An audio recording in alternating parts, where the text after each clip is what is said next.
Hello, friends. Welcome back to another episode of Vital Descent. I'm your host, as always, Patrick McFarland.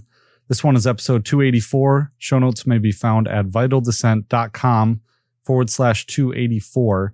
And in this episode, we're going to be talking about P.D. James, The Children of Men. I know it's been a little bit of time since our last episode, the last one occurring in March, and I talked about reviewing The Road, but it's been such a long time since I've read it that I don't know if it would really make for a great episode. This one is written by a woman, P.D. James, kind of like J.K. Rowling. When she released her books, her publishers told her that since she was a woman, she should abbreviate the first, her first and middle name, and it might be ambiguous, so people might be more willing to pick up their book. This was a great movie that came out in 2006. Now, I did enjoy the book, but we'll be talking a little bit about it. So this is going to be a spoiler review. All of the books that I've been reviewing in the last few episodes have been spoiler reviews.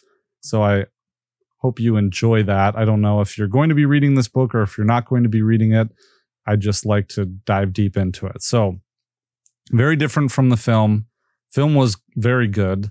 It did bring up a bit of, there's a theme in it that we'll discuss. The film revolved around refugees and people trying to get into the UK. And I think it has some political implications that people listening to this podcast might not agree with. However, this is a broader theme of books that I've been reading more recently, specifically Tender is the Flesh. And I'm not even going to try and pronounce the author's name of that one because she's Brazilian and it's hard to say. I think she's Brazilian, or Argentinian or something like that. This is a dystopian novel about in 2027 it's 2021. So this was written in the 90s, I think the 80s or the 90s. And in this book, it's 2021. And for 25 years, no child has been born on the earth. And I think it's a really interesting dystopian plot, thought project, speculative fiction device. And it's told from the point of view of an older professor. And this might have some similarity with the film. It's been a while since I've seen the film. I'm not going to be talking a whole lot about the film today, but it's a professor who divorced his wife, or his wife divorced him because their marriage didn't work out because he accidentally killed their daughter by backing her over with his car. And this is several years. The story takes place several years after that. But his daughter would have been one of the last people to have one of the last children born in this world. And the world is incredibly interesting. I think in many ways, it's the most interesting part of this book. I didn't particularly enjoy this book because I found the ending to be, kind of the events of it to be very kind of, derivative. And if you think about dystopian novels, they seem always to have the same kind of formula where it's, we're in this oppressive society and there's this member of the oppressive society that is somehow meets someone, and meeting that person starts something inside of them where they realize the world is not right, and then they always band together and form a conspiracy, and at the end they end up overthrowing the bad society, and then all these things happen. So that's exactly what happens in this novel. And I understand that the novel might have first been written in 1990 something. In 1992, it looks like, from this book. So at the time that came out, maybe the formula wasn't quite as derivative as it's, it's not very novel. It's just kind of repetitive. And maybe the Hunger Games, or these explosion of young adult films and novels film adaptations from novels like Equilibrium, or the Hunger Games, or even in a sense, it's kind of the same as we just talked about The Giver in episode 282.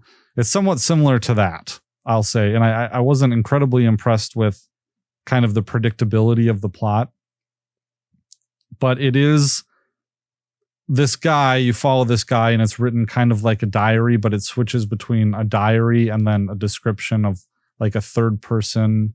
I don't know if it's third person omniscient or if it's third person limited, where you're following, it's told from the third person point of view, but it's it's not an all-knowing, omniscient narrator. It's someone who's limited with the knowledge of the person, the main character of the story.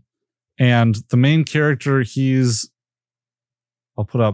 going to use Wikipedia to help me if you don't mind that. But I did read it a couple weeks ago. I have like 5 or 6 books, guys, that I've read in the last couple weeks that I wanted to review for this show. I just have had an absolutely crazy summer ever since our last episode was in March, and I've been just pedal to the metal, like super overwhelmed. So anyways, he's a Theo. His name is Theo Farron or Farron. I'm not sure exactly how you say it, but he is basically grew up together with the man Zan Lipiat, who has become basically the dictator of the United Kingdom. It's been like an overthrow of the royalty. And if you know much about English or British history, how the monarchy has been a little bit tumultuous with the English civil wars. And it seems like this is just continuing kind of in that theme. Because if you look back at the scope of British history, you'll see that, of course, there were long periods of different, royal families and things like that. But there were popular uprisings where the nobility and the crown were not quite as secure. So not super hard to imagine. I mean, you have the royalty basically becoming figureheads now, and you have more of like a civil government in place, but like a popular revolution. And this guy has appointed himself Warden of England in the last general election. But again, the most interesting part about this book is what the implications are and the thought out implications of what would happen if humanity could no longer have kids. And as a parent myself, of course, that's incredibly interesting, especially, something that's, I don't know how unique it is to millennials, but with the number of millennials that are not having kids, for instance, like all of my friends, some of them might eventually listen to this podcast, but all the people I went to school with, out of all of them, all the men, I would say over half of them don't have kids, and I'm 32. So it's just an interesting thought experiment. And then at the end of course, in the late 2000s, in the late 1900s and then the early 2000s, there was this and there still is kind of this very concerted anti-natalist kind of societal bent. This, I think it also has to do with the easy money policy of the Federal Reserve and other central banks around the country, not encouraging long-term investment. I think that drives culture in that way, and kind of this culture of decadence that we've kind of developed over the last several decades. And you could name any number of things too for this anti-natalist bent, one of them being the environmentalist movement, who I think has really dissuaded people from having kids, and I think in its heart views humanity as kind of a virus, as something evil, inherently evil, that we need to suppress. And of course, at the very dark kernel of that is eugenics. And I've talked about that on this show before, of this idea that we want to limit the amount of humans on the planet because, they're all worthless breeders and eaters and breathers and stuff. And I think one thing I would commend, and I haven't read any more of P.D. James's work. Let's take a look at her. Here's her picture. P.D. James. I haven't really read much else of her work, so I don't know exactly much about her or can't say much about her. But in this novel, I did find it to be very British in a way that's kind of comforting, because as an English major, going through and reading, the classics, a lot of it is British, and there's a lot of this kind of aristocratic bent to it. And I found in the beginning of the book, it kind of echoes that, because this individual, the main character, he grows up with the guy who becomes the Warden of England, and they're like cousins or something. And the main character's aunt, which is the mother of the guy who is the warden, married into aristocracy, and the main character, didn't. But since they grew up together and they were visiting each other during the summers at the estate, Zahn Lippiet's estate, there's kind of this feeling of like, that old English literature kind of feel with the aristocracy, and maybe a little bit of like Emily Bronte or, those other kind of Victorian-ish novels, those British ones. And I found that to be a little comforting and kind of pleasing to read. But it's a very dark and depressing novel, because obviously this guy, before the book starts, he ran over his daughter with a car, and she ended up being part of the last generation of children to live at all. And was serving on the Council of England. So Zahn Lippiet has all these advisors that are I think there's 7 of them or 12 or something like that.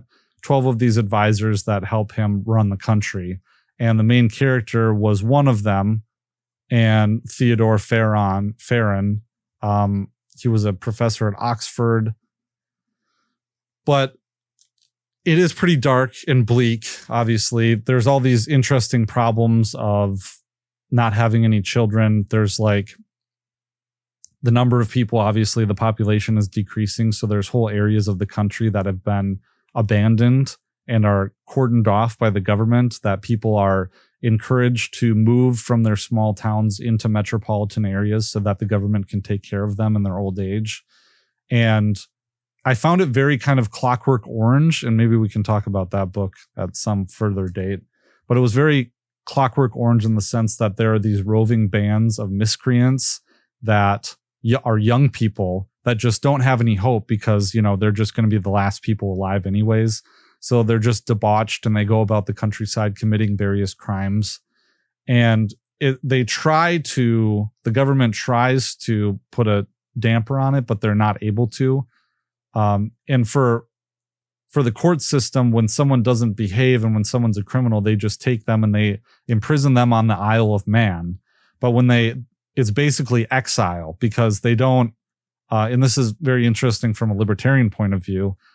In the book, they exile them to the Isle of Man, but there is no warden there. Like, I know it's funny that the leader of Britain is called the Warden, but on the Isle of Man, they're literally left to anarchy.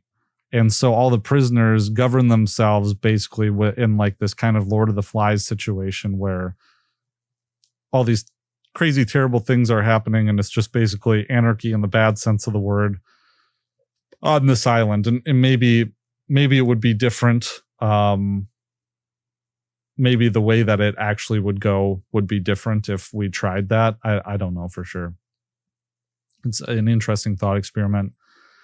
All these women go crazy in the novel because they don't have children. They can't make children. And a bunch of women start to, like, in the years soon after it was discovered that people couldn't have kids anymore, they just cart around these porcelain dolls that are child surrogates. And I mean, I think that would kind of happen in real life. I'm sure that would happen in it. But it says, and it has to do with men. It's men's fault, because human sperm, basically, like, women are still fertile, but it's the male sperm. And it's interesting now, seeing as like sperm counts are pretty low universally, I think across the first world, that sperm is losing its potency and people are losing their sperm counts. So I don't know how like up on that P.D. James was in the 1990s, like the mid 1990s, when this novel was written and came out. But that's the problem.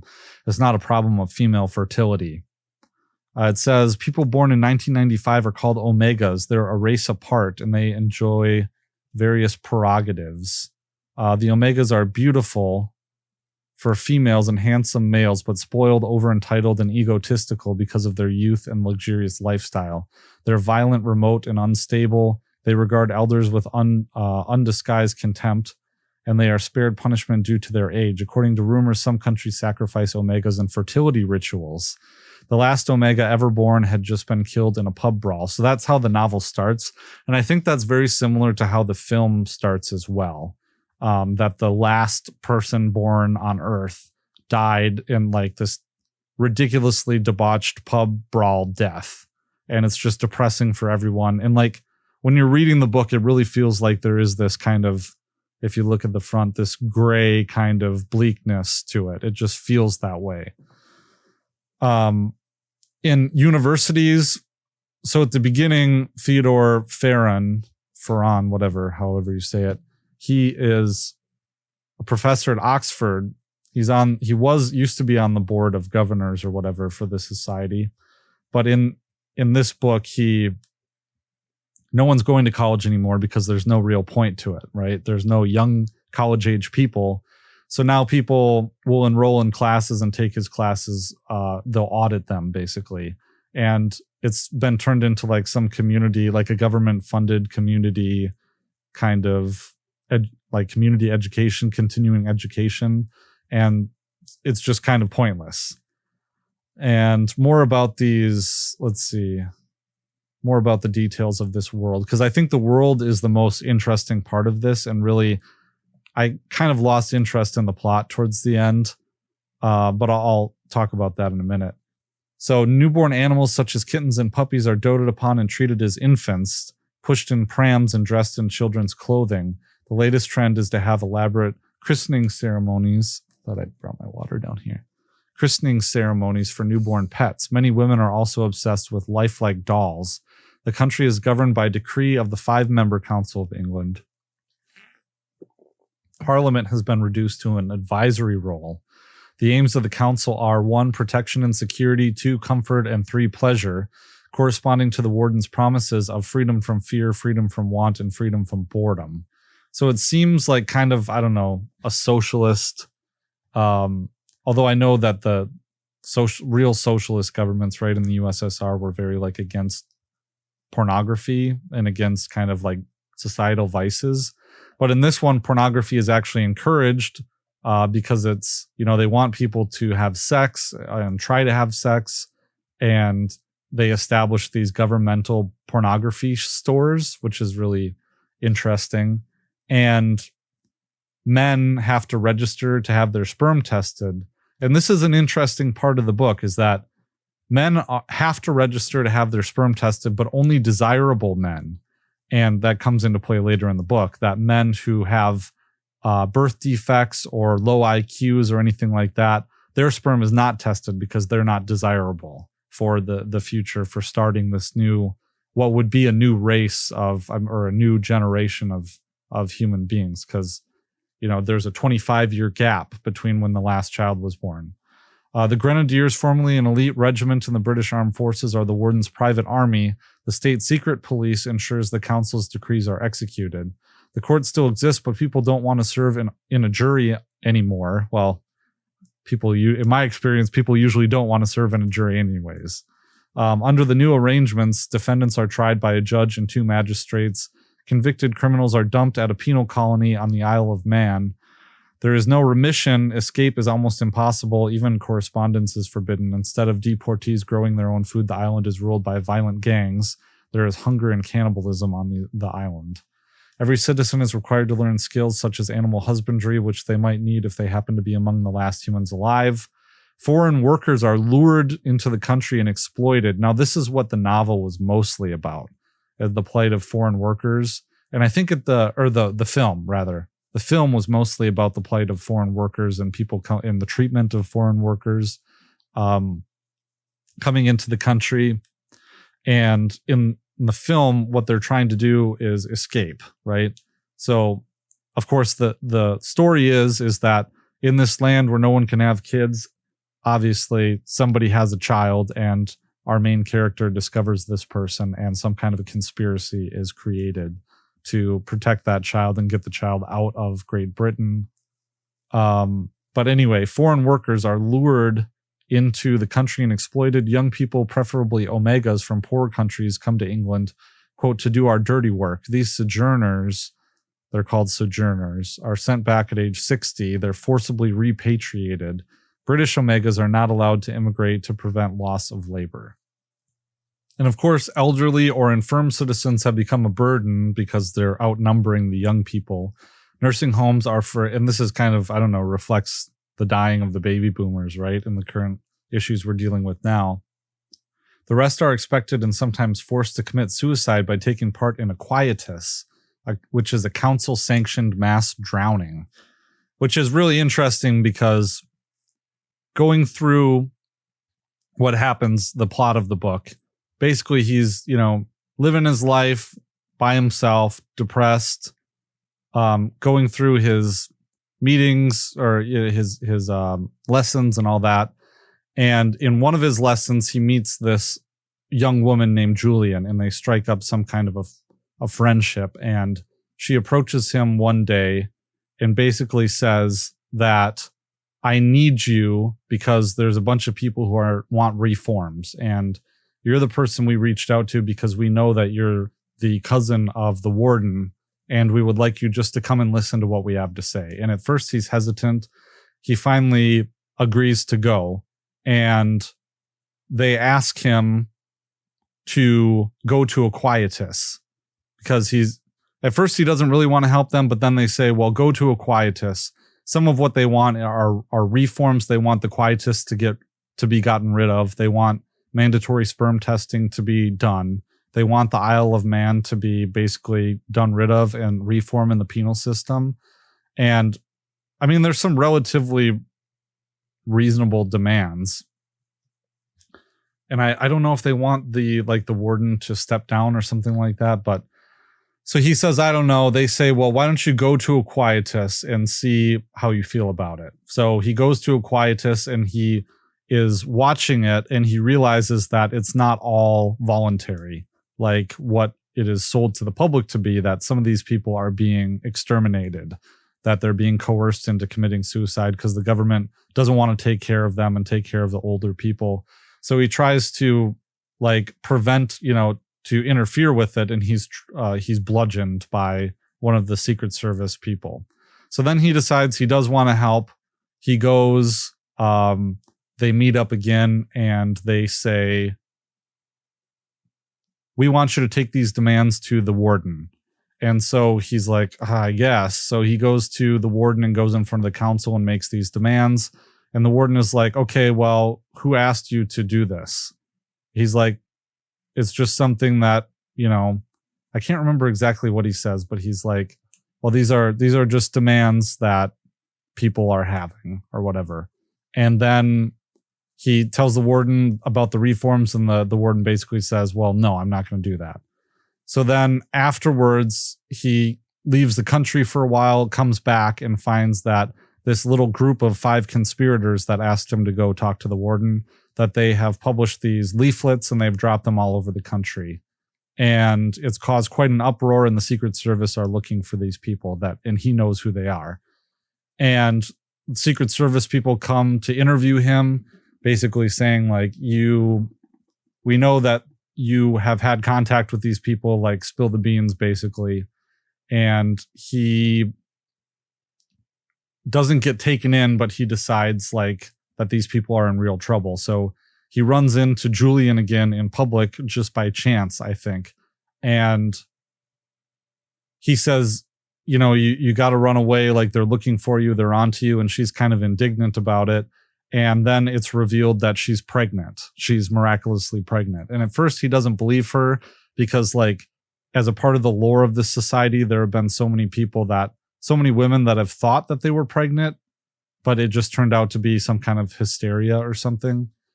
And so they hatch some kind of a plan to escape with her and to make sure that she's safe and that the warden doesn't find out that she's pregnant, so that she can give birth on her own terms.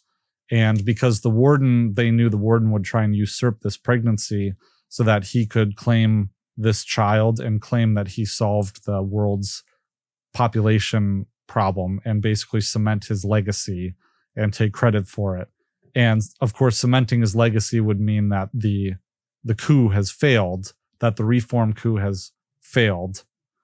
And then basically they go, the public or the secret police find out about one of their members and takes him, and they know they have to take action because the person who was abducted is going to rat them out. So they go and they find a car, and there's kind of this escaping sequence where the secret police are onto them. They go through the countryside. One of the men of the conspiracy is killed. And I forgot this part, but the pregnant woman's partner is a member of the conspiracy, and they're like together. Well, during the flight, they're stopped by one of these Clockwork Orange mobs, and one of the men in the conspiracy is killed, and it's revealed that he was actually the father of the child and not the partner of the pregnant woman. And he's a priest, the one who died, who had this miraculous insemination, that it's revealed that his sperm wasn't tested and it didn't go identified because he had some kind of a genetic defect or something that made him ineligible. So as they go through, of course, the guy who thought that he had fathered this child was pissed about it, and he ends up leaving the group and going to the warden himself. So then it's just down to the main character, the pregnant woman, and then this other woman that was with them who is a midwife. And that's like her role to play. So they keep running and they keep running, and the main character has to like do various things to make their flight progress. Like he abducts two elderly people and steals their car, and they keep running and running, and they find a shack that Theo knows of because of his childhood with the warden. And Miriam, her name is Miriam. She delivers the baby. It's a boy. And the young boy is going to be fertile, obviously, because his father was fertile. And so it's assumed that he's going to be fertile. That the midwife goes to get more supplies after the birth, and she's found and killed by the secret police. And the main character, Theo, goes out to find her and finds her dead. And then he gets confronted by the secret police on the way back to the shack. And there's a showdown between Theo and the warden, who approaches by himself to try and reason with Theo and basically claim the child. And there's like this showdown standoff between the two. And Theo ends up shooting the warden with a gun that I forgot to mention earlier, that he had on him this whole time with one bullet in it. And then it ends basically. And what it sounds like to me is that Theo goes to Zan, the warden, and takes his coronation ring, which he had worn as a symbol of his authority, and claims, basically the implication is that he's claiming to be the warden now, that it's like a coup d'etat in that he's the warden now, and nothing is really explained as to how this power is going to be given. I think it's a little ambiguous as to what happens next, but it really kind of seems poised that it seems that he is poised to become the new leader of the UK, or at least temporarily. And then the book ends. Now, there's a whole lot of biblical kind of asides to this, like biblical themes to it.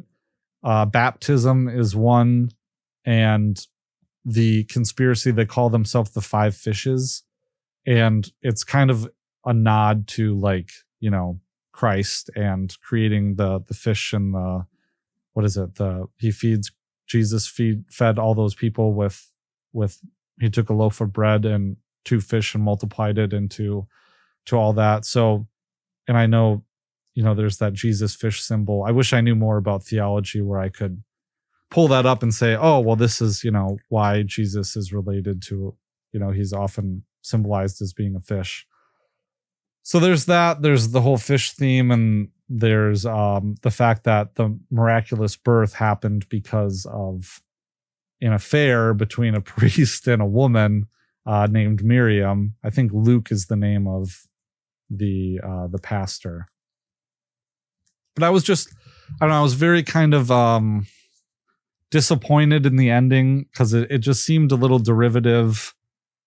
And I know that, like, okay, well, this is from the 90s, so it should be viewed a little bit, but it was just like, I don't know, I found it very unbelievable that he could just shoot the warden and take his ring, and now he's the commander, you know, he's the leader of Britain, essentially. But I think this is a useful piece, especially because the film is very good. I think it has Michael Caine in it is very different, and it's a lot more actiony than this one was, although there was some action in this. I don't know if I would read this book again, but I do think it's worth a single read because, you know, it has a bit of a literature feel to it. I mean, I'll be honest, I didn't fully enjoy like 1984, and 1984 has somewhat of a similar feel to it in a literary sense. But I just didn't particularly enjoy reading it as like an entertainment novel. It felt more like work a little bit. This one felt a little less like work than 1984. But the biggest takeaway and the reason why I would recommend that people read it is because I think it has unique, like this population demographic problem that is presented in the book, I think is a lot more relevant than people would think. And the implications of it are not often thought about either. These population problems where, you know, we have aging people, we have logistical problems with the state taking care of aging people, employment problems, and moreover, the motivation of people to succeed. And you would think that something like that wouldn't affect those things that much. But the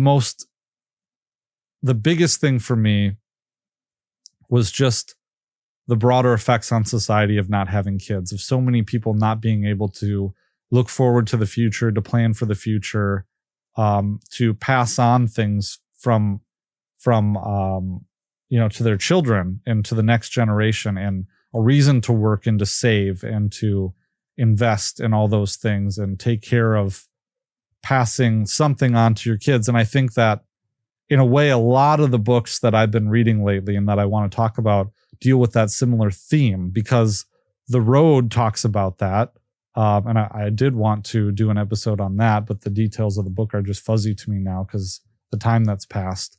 But The Road is all about kind of being a parent and going through this world and being terrified and trying to prepare your child for a life without you, and in a way leaving them untimely, but also sending them out into this world even in its due and natural course when they're going to be apart from you, but you're still going to be around, because, you know, when you're like 45 is usually when your kids graduate from high school and they go off and have their own lives. It's still letting go of that is scary.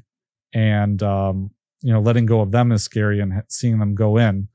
So I thought that, yeah, this had a very similar theme to The Road, even if they're very incredibly different books. They're both dystopian novels, but the societies and the worlds are very different. And what are some other ones that I've read? I'm going to go through here. I ditched Goodreads and I joined The Storygraph, which is at thestorygraph.com, GRAPH. Thestorygraph.com is the URL. Go give me a follow. I'll try and put a link in the show notes page to my account. It's the same as my Twitter handle is Pat McFarlane _. But if you go through my reading history, I can read the books that I've read. Gathering Blue, I think I talked about that. The Memory Police, a similar theme. So, yeah. Just these themes of, having kids, passing them on to the future, and dealing with kind of our society in the way that it doesn't exactly encourage children or having kids or passing things on to the next generation. So I would give this book, I think I gave it a 4 out of 5, which I think is a little too much, because Goodreads, one of the big problems with Goodreads is that you can't give half stars or quarter stars or something like that. But I think in retrospect, I maybe would give it a 3.5. It felt bad to give it a 3 because it is a really good book. And now I can't find the page where it was. But it was a really good book. I was just not satisfied with the plot and how a little derivative the whole direction of it went. But maybe the plot took a backstage to the setting. I don't think there was there was some character development with Theo kind of there was a big character development with him, because at the beginning he starts out this despondent, kind of hopeless man who had nothing really to live for because he ran his daughter over with the car. There's no kids in this world. And at the end, he turns into this hopeful, I want to use the ring of power for good. And I thought the allegory with taking the signet ring from the warden at the end of the book was very powerful and meaningful. It did remind me of Lord of the Rings. It did remind me of him assuming power with the intention of doing good. And we don't know what happens next. And again, I don't find it very believable that he would exist in that society, that he'd just be able to take power. But hey, maybe the whole thing of him being involved with the miraculous birth, maybe he could ride that into the position of power and claim the child as his own. It's almost ripe for a sequel, but I think it's almost better that there was no sequel, because it leaves it a bit ambiguous. But I think that was very on the nose. So he does undergo a big character change. Julian, I think, does, but to a much lesser extent, go through a character change, because she comes from being like this, kind of mousy. I view her as being kind of like a mousy but determined, naive girl. And she turns into this Mary Magdalene kind of, Mary Mother of God, because Mary Magdalene is someone else, isn't it? Because this biblical thing is on the nose for this story, but she turns into this, Mother of God kind of miraculous character through her character arc. And that's mostly it. It's like the warden doesn't really change from beginning to end. I guess you wonder how he changed from being this little boy that you get to meet in the beginning through a flashback with his growing up, his childhood with Theo. And he definitely changes from being that child to the warden. But once he is the warden, he's kind of like a monolith. And I don't know. There's not much else nothing else really that's standing out to me about character changes. So the setting is definitely most interesting part in this, the implications of the society. So I would read it if for that fact, watch the movie as well, but I don't think I'll be reading it a second time. So check me out on Storygraph. I'm not going to make promises about when the next episode will come out or what I'm going to be doing, but I just wanted to talk a little bit about what the books I have been reading and ones that I might want to talk about in future episodes. And if you want to reach out to me about it and say, hey, I'd like to hear your thoughts on this book or whatever. These aren't necessarily in order of what I have been reading, but I read Blood Meridian. I talked about that in episode 283, I think. 281. I read The Passage and I talked about that I DNF'd, did not finish the second Passage book about halfway through because it got stupid. And I just wasn't willing to put up with it. And they're massive books, dude. No one has time to waste on what books they aren't fully enjoying. So I talked about Children of Men. Oh, I fell in love with Kazuo Ishiguro. Now he's the Nobel Prize 2017 Nobel Prize winner in literature. I read The Remains of the Day. And I read Never Let Me Go, which were life-changing books for me. I'm really excited to talk about Never Let Me Go because I think it's very on point for things I've been discussing, themes I've been discussing in my book choice for this show, kind of like dystopian society commentary type of books. I just adore him. Now he has 8 books and I've never heard of him before just a couple weeks ago. He has 8 books. He's an older guy now and he's only written 8 books in his career, but all of them have been very celebrated. Never Let Me Go is about a bunch of, and I'm going to spoilers in my review of it, but there's a bunch of these kids in this boarding school in the UK and there's something sinister about why they're there and what they're doing there and what their future is, and it's never really revealed. But there's little breadcrumbs that are like put along the path for it. And his books are kind of like a slow burn, but they really build up to this huge emotional payoff. And I think the things he picks at really change the way that you think about your own life. And I find that just incredible. I just read The Simulacra. I hope I'm saying that right. By Philip K. Dick. And that was a mind-bending, like, I've read, I would like to talk about on this podcast, I would like to talk about A Scanner Darkly. And I think I discussed it years ago on this show. But Philip K. Dick, he is known for the mind-bendy kind of a little absurd science fiction. I gave that a 4 out of 5. I meant it, even though I could do like 4.25 out of 5. I thought it was good as Philip K. Dick. But maybe we'll talk about it in a future episode in a week or two, because it is just pretty on the nose for written in 1964, but pretty on the nose for a lot of things that are going on right now. The Unworthy by Augustina Batz-Tercia.